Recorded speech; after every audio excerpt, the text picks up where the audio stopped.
This is your Neepawa Town Council debrief for the February the 2nd, 2022 meeting. The debrief will take you through the key issues being discussed by Council and provide a bit more information on what they mean for the town. This week's Council meeting began with back-to-back public hearings. Then first involved a zoning variation to allow a 4-unit dwelling on a lot currently zoned for 2. This is a fairly standard request, but it does demonstrate the interest that investors have in developing lots in Neepawa based on our growth. A decision on whether to permit the change was tabled as Councillor Kosenchuk was absent from the meeting. The second was a bit more unique and involved a subdivision of a property to allow for a new public road. Now, I am not a municipal administrator or a planner, so I'm not even going to attempt to explain the policies and logistics involved in this one. But CAO Colleen Sinchishin lays it out quite clearly.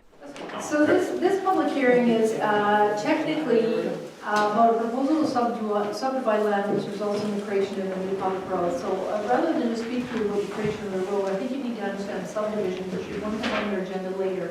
And a criteria of condition of that subdivision is going to be that way you do a road closing bylaw. So the legislation is different over the past number of years, and let's start with that. When we have normally opened a road as part of a subdivision, we haven't had to actually hold a hearing, or there's a requirement for either a hearing or not, or a bylaw. So community planning and Brandon said that we need to have a bylaw. I didn't necessarily need to hold this hearing. Yet when we opened the same street under our subdivision for the CN property, we did it through the subdivision, which is acceptable at that time. So overkill or not, I'm doing a public hearing and a bylaw because I'm not coming back to revisit this like on occasions we've had with the CN subdivision where they tell us, you know, go this direction, and then all of a sudden we have to veer left and do something different. So I decided to proceed with the hearing, and then we will do a bylaw, and we're just going to nail it all at once. So this relates to subdivision 4437-21-8347 in the town of Neepawa, and more specifically to, in layman's terms, for people who are sitting out there wondering what this is about. When we created the CN subdivision in entirety, we created Stonehouse Street to the southern portion of that subdivision. There was a small triangle property that was owned by Chicken Corral at the time, and that basically was a big old triangle that pointed north into property the town owned. So that triangle in history was basically based on an odd shape based on where the railway existed at the time. Having no railway there anymore, this triangle juts out into property, and technically there are a few pieces, one Chicken Chef now as the owner, and of course the town property, neither parcel is technically squared up with some nice east-west lines and whatnot. So smack dab in the middle of Stonehouse Street, just north of Chicken Chef, there's a small piece of land that we cannot say is part of Stonehouse Street until we open it as a public road. So the subdivision in question is, we're working with Chicken Chef, basically, is 2 new lots will be created from an oddly shaped parcel in the town of Neepawa. The remaining piece from the middle will be opened as public road, which will give us the full extent of the access to the part that we already did open a few years ago.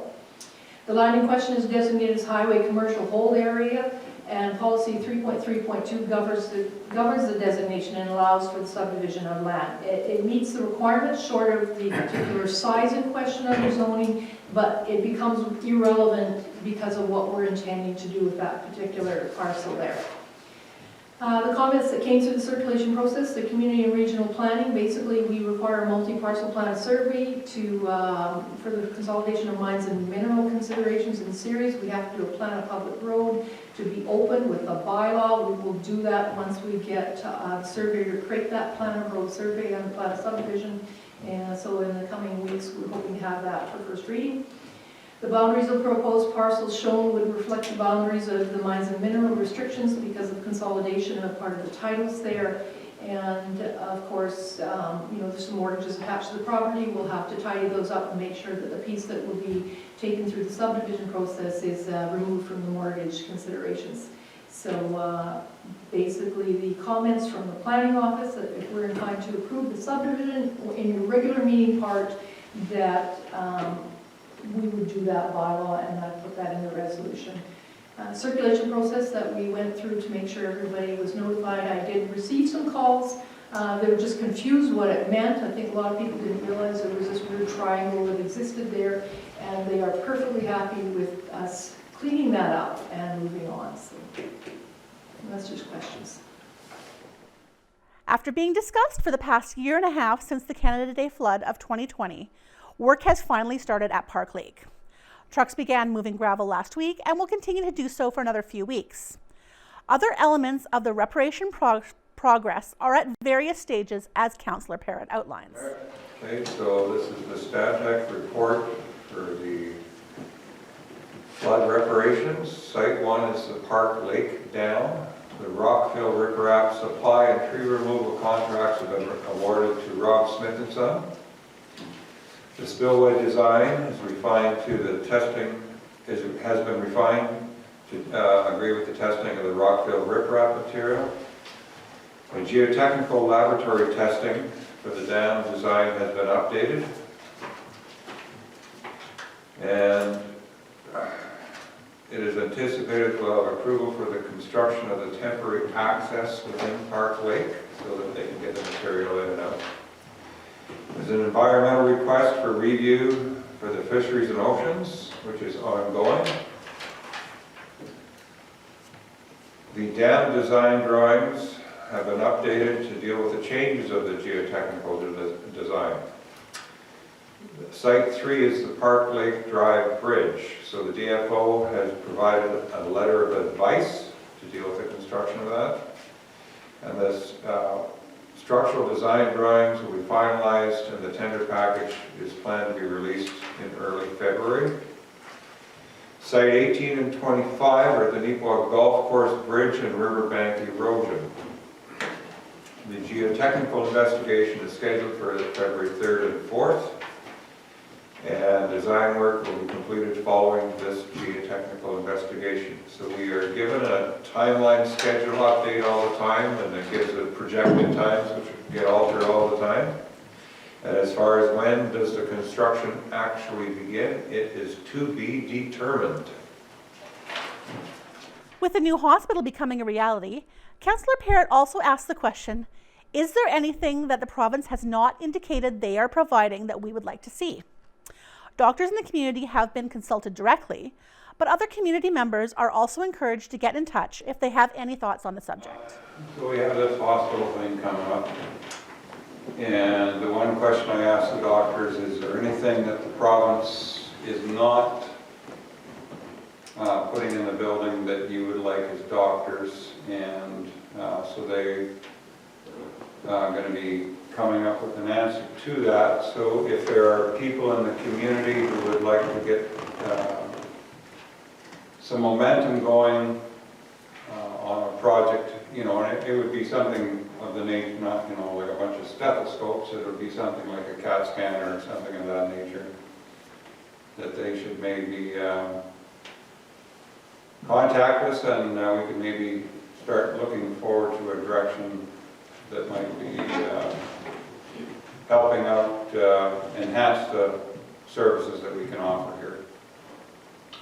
Okay, thank you. Just to add on to that, Councillor Parrott, just a reminder, we had this chat just prior to the end of tax season of December 31st.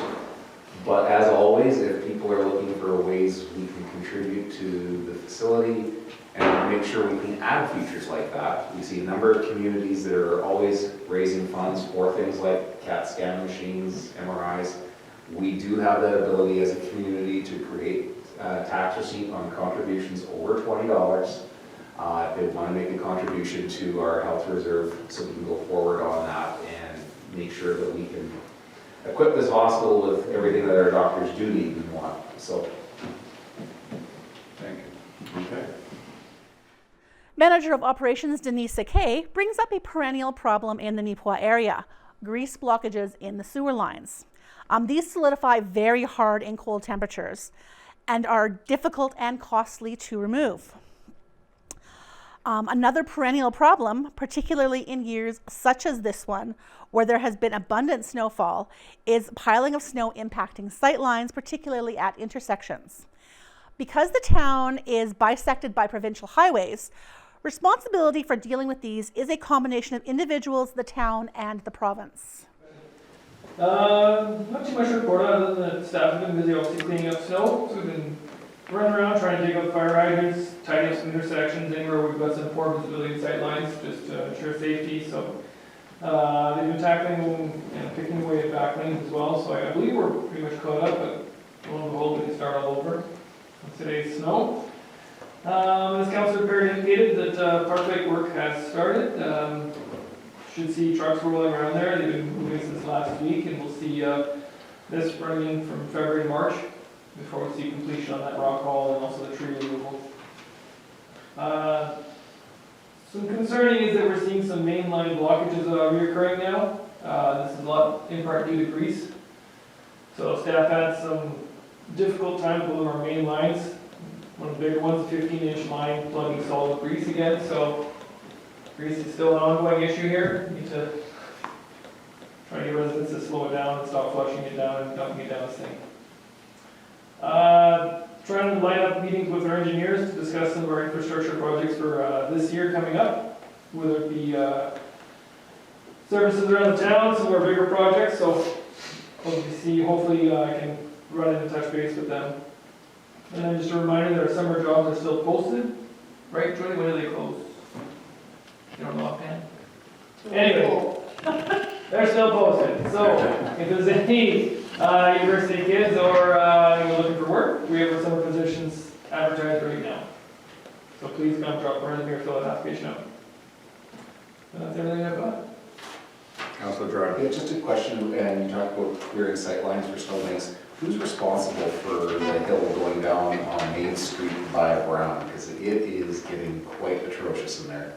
I assume that's a highways issue? That is a highways issue, yes. Unfortunately, and I'm not too sure where they are on it. It's usually they come to a cleanup. We'll have to poke them and see when they're going to be here. I have a hard time seeing it, and I'm seeing a high half ton, so I can't imagine how the cars are coming on there. It's, you're coming on the line right now. It's bad. So, well, thank you. But that's not the town, that is highways, who's not taking care of that area. I just wanted to acknowledge that. Yeah. Can we go back to that 15-inch line that's plugged? How do you unplug that thing? I'm We assuming get it's not our pleasant. jet go through there, and we have to keep ramming and high pressure and hot water, and then we get it, and then we try to capture the grease blobs that go by with the vac and capture them. Usually most of a day spent. And how long would that have taken? Like, how long would you have to do that if it continues to occur like that? Like once every... This one has been acting slow for us now since, I think, Boxing Day. That's when we had that, we actually had incurred back up the residents because of this much grease. Okay. So they monitor, we go around, we put we're doing some grease activated products in there that try to reduce the grease and not let it solidify so hard. But yeah, they come out and that grease hardens up incredible. So it's very difficult to remove. I know, I can imagine. Okay, thank you. The campground at Riverbend Park has not seen a rate change since 2008, and the Recreation Department has proposed that we make some adjustments for the coming year. Even with the changes, the campground is still one of the most affordable in the area. The campground is also moving to an online booking and payment system for the coming season, which is more in line with the rest of the province. So you have seen some information in the past, because as you know, we've been looking at our rates, and we recently adjusted our swimming rates. We looked at the campground as well. What we also looked at the campground was measuring against our success we've had over the past 5 years of doing online bookings, understanding the province basically does online bookings for camp spots. We want to offer the same service here, and that does not mean that people cannot call the office or cannot personally get a booking if they require one. We would assist them here at the office anytime. This is just a little better service electronically, and people can also pay online. So because we were so successful with the swimming online bookings, we decided we would proceed and try this out, and it's called Camp Spot is what we looked at. We also measured the ability, I know I had questions about trying to get this service from a more local venue. There are no such venues necessarily, there's only a few in Canada. The one we're promoting is a well-known one and works extremely well. So we would like to get that underway so we can get that put in place for when we're ready to book in the next few months, hopefully. We also looked at what we've been charging at our campground, and as the information you'll see is our recreation person did, I guess the director of recreation, I couldn't think of the title, did a review of various campgrounds in the area and determined we actually are significantly low, and based on what you'll see, compared to, you know, other areas that offer similar amenities. We have not really had our rates increased since 2008. We still remain low in some respects, in most respects actually, even at the rates we're proposing. So I'll just give you an example because there's not a lot to read like there would have been the night of the swimming one. For full service, we currently charge $28. We're proposing $35. Water and electric hookup, we currently charge $25. We're proposing $30. Just electric, we were charging $20. We want to charge $25.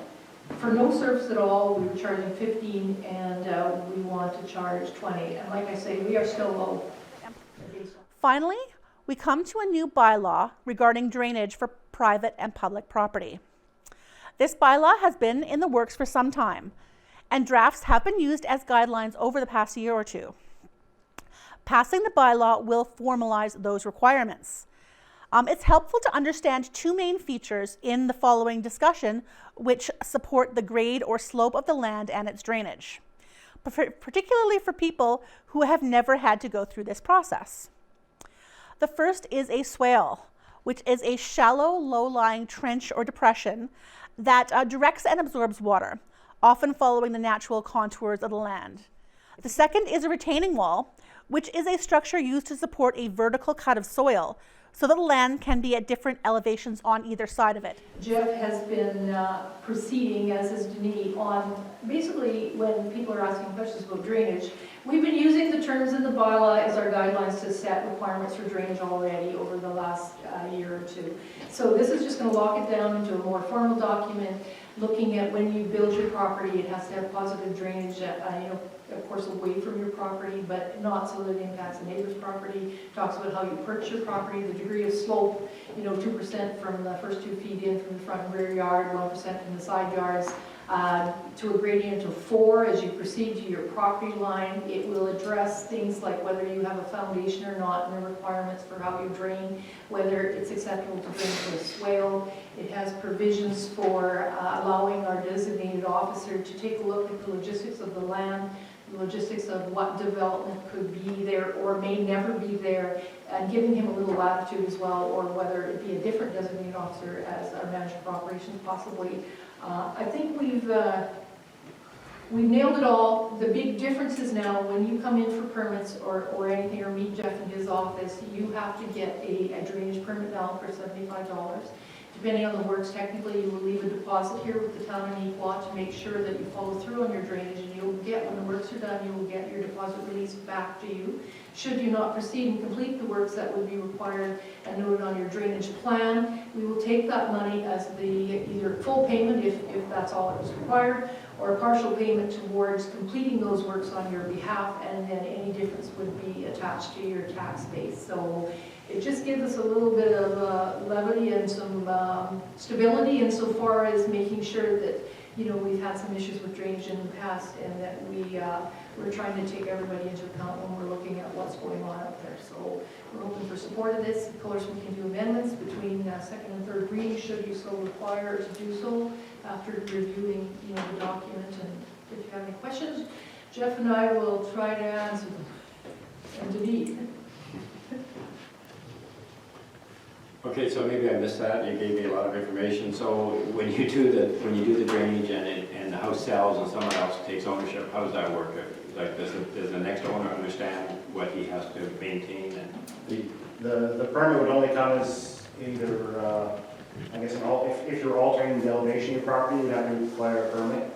It would be a requirement under building permit. New builds, potentially renovations, accessory buildings, garages, sheds, things like that. So a sale of land wouldn't require a drainage. A complaint would trigger a review. Right. So The person buying it wouldn't necessarily know that drainage had to stay in place, I guess, is what I was asking. I suppose not. I would only think it would be Common sense to... well, in file on, I guess it would be filed in my office, And if there was a complaint by a neighbor, then that file would be looked at as far as elevations, and then the review would determine if the elevations of at least the affected property were altered or not maintained, I guess. Because the permit says they have to maintain, so should there be a sale in the meantime, the obligation would not necessarily legally pass over, but Jeff would have a basis to what it was, what was working, and if they've done something to alter, he has a route to remedy it. Or not maintained, which anyways. Okay, perfect. Anybody else? So I guess I read through it, exceptionally comprehensive, the drainage. It's actually a really good read, especially a person who's looking to do some development within the community. And I think it's great because I know water creates some of the biggest fights, especially amongst property owners. I guess, so in the question of retaining walls, okay? And I speak specifically this because of the town, and we have land that this is going to apply to, the former Eastview site. When we're talking about a retaining wall, whose responsibility is it to put in said retaining walls? Like, when we're talking in between properties, right, as we sell lots, so, you know, is it the person who's above, is it the person who's below? Is it the person who buys in, has to make sure he's got one on either side? That's a tricky question to answer, Well, because Jeff and I talked about putting some parameters in there, but we can't, because we don't know what the new guy's going to build or what he's going to do there. So if the new owner, and I'm saying he loosely, if they are doing a build or alterations to the property that now is impacting your ability to keep your house stable, then they have to put it in. Or the law. Or the Or the law, law. yes, so maybe you can explain it. Yeah, there is under, I think I can't remember, was section 3 or either D, I can't remember which one it was. There's a little diagram in there which outlines to what degree that retaining wall is holding and what it's holding. Whether it's the 1 meter above ground, and I That's remember correct, reading yeah. that. And so that would determine whether that retaining wall is holding up a foundation of a house or even potentially the slope of the yard. Okay. So that, in my opinion, that there would determine if that retaining wall is holding up either a portion of earth above it Right. or a building. That would determine, but as far as whose wall is it? I mean, who's going to be responsible? I guess I'm just trying to think, you know, as us as a town looking to market these lots. Okay, we've got a house that's here. Currently we have 3 or 4 empty lots. We all know that grade is more than 4 today. We all know that, right? I mean, It's okay.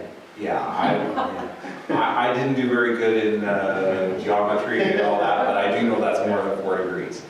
So we know the next house that comes along right here is already at that position. So is it the person's responsibility who's above today to put that retaining wall in to protect that next house coming in? Or are they responsible? Because the minute that next house comes in, we have to have some clarity as we're marketing these properties. Well, it's going to have to go case by case is the problem, because all of the research we both did, there is no clear winner of how we determine that, because everything's different. So we could have an applicant that either wants to build a retaining wall on the lower portion of their lot and bring the elevation up, or we have a potential where we have an applicant who wants to dig into the bank and put it on the uphill side. So if that person doesn't want to build up, is that the person who's above now responsible for that retaining wall? In this instance, as they would be digging into the bank, they would have to put a retaining wall on the opposite end to retain the property above it. Does that make sense?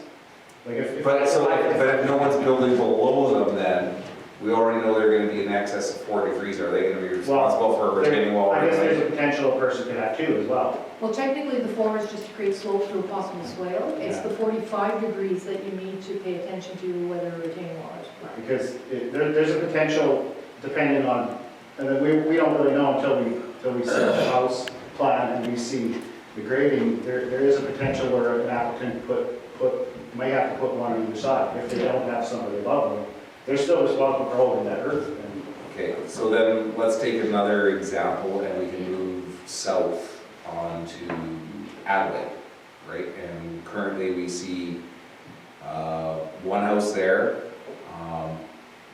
We would agree that the hillside immediately to the east is in excess of 4 degrees, or whatever that angle would be.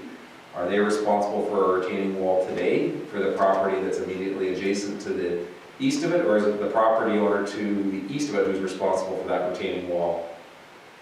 I guess in my opinion, and that was something we discussed, was in the event where an applicant drained if they had enough side yard and they drain, or they slope their property according to the bylaw to a degree where it's not impacting the structure, are they allowed to have mowable slope or landscape slope at, the key angle is a 45 degrees. Yeah, So so if you keep your drainage at your 4% away from your house to a distance that's far enough away that it's not impacting the structure of the house, and they still have enough land where they can landscape down, Okay. yeah. then I think the caution is not to get hung up on the 4 degrees. That's about That's right. gradual grading and perching at your house. which would take care of the drainage Don't think 4 means away. retaining wall, it does not. It means that Jeff has to look at each property now and determine what the characteristics are, because if they can achieve a grassy slope to get to a swale and not impact any neighbor, they don't need a retaining wall. Okay. There's a lot of characteristics that come into play here. If Jeff says, no, you can't, you have no way of achieving that. He has then- enough land. Okay, no, like I said, I mean, Yeah. we're fortunate, our most beautiful community in all of Manitoba, we've got these beautiful rolling hills, and then as developers in drainage, we've got these ugly rolling hills. And I mean, and that's the counterside to this, and I just want to make sure that as we go forward, trying to protect citizens, that we're thinking through these scenarios, and the less chances that we have where I guess the person who runs our planning district has to make a gut call. I guess that's my preference. He'll come back to us. Well, and I guess that's where we would seek advice as well, because that's what we did. That was one question I did ask, was the way it's worded is like, are we saying if you can't make this drainage work, are you required to have a retaining wall, or are we going to accept some sort of maintained slope? And that's what we, As long as you're not impacting. yeah, and if you're not impacting the structure, then is it allowed, or are we saying no? Okay, so at that point, when the homeowner's providing their drainage plan, is the expectation that it has to be an engineered plan every time on every lot? No, but he can ask for one Yeah. depending on the situation. And what would that situation be in your mind? Again, I'm trying to flush this out a little bit more. I guess for myself, it would have to be, if I can't physically say that, I guess if the applicant could achieve what the intent of the bylaw is, if they have an alternate solution that they feel work, then they would probably have to bring That's good. I just wanted something to, further. yes, Because I would be basing off that bylaw. okay. And obviously, we're giving that little bit of leniency, but I think that leniency is more looking at kind of our infill lots where we may already potential have a high lot, and this guy gets his 4% grade and he's 6 inches below it. You know, that's kind of where our leniency is looking at, so those infill situations. Just think of me like water, I'm just testing where there could be weaknesses. No, we- That's all I'm doing. tested this. We're that's all I'm asking. Like, it's very thorough, and I really appreciate the time and effort that's gone into this. We do know it may need amending. Exactly. We don't know if this is 100% right But either. we've read so many bylaws, Yeah. we've reached out to other provinces, we look at, whether it's news bulletins or pamphlets they've created to inform the public, and we think we plagiarized the best of all the worlds. Other items covered at the meeting include a new chairperson and director for the regional library, the fire department review of policies, hiring an additional building inspector based on the volume of work, contracting a temporary operator for the handy van until June, when a more permanent solution will be investigated, and allowing an easement for renovations to the historic building next door to the town offices. You can view end-to-end coverage of the town council meeting elsewhere in the NACTV schedule, including immediately following this. We welcome your feedback on the program. And if you have questions or items that you'd like to see clarified or discussed, you can reach us at 204-476-2639 or by email at nactvnews@gmail.com. Thank you for joining me, and I hope to see you next time.